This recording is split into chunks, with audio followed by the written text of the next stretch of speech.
Anvika organic innovation private limited Hyderabad या कंपनीने एका बकेटमध्ये 3.5 किलोचं बकेट आहे या ठिकाणी.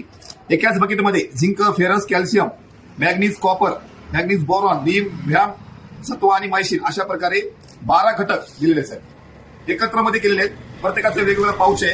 असं पाऊच बघायला भेटेल. पाऊच करा. झिंक आहे, बोरॉन आहे, कॅल्शियम आहे, मॅग्नीज आहे, कॉपर आहे, व्याम, सत्व, मायसिन असे जर आपण एक टरबूज असेल, खरबूज असेल, मिरची असेल, जर आपण जर प्लॉटला सोडायला एक बकेट दिलं तर कुठल्याच अन्नद्रव्याची कमतरता येणार नाही साहेब. एवढी सेटिंग, गिरनरी असेल, फळाची चकाकी असेल, क्वालिटी असेल, पूर्ण या ठिकाणी आपण बघू शकता. कंपनीने एका बकेटमध्ये 3.5 किलो बकेटमध्ये 12 अन्नद्रव्ये, भारतामध्ये पहिली किट अशी त्याच्यामध्ये 12 घटक दिले. त्यामुळे सर्व शेतकऱ्यांना विनंती आहे की एकदा खरबूज, टरबूज असेल, मिरची असेल, आपण एखाद्या वेळेस सोडून बघा. त्याचा रिझल्ट पण आपण या ठिकाणी आपल्या डोळ्यानं बघा. त्यामुळे तुम्ही आता त्यांनी सांगितलं की आम्हाला सोडा न्यायची म्हणून त्यांना 2 शब्दामध्ये मी सांगितलं. ओके, धन्यवाद.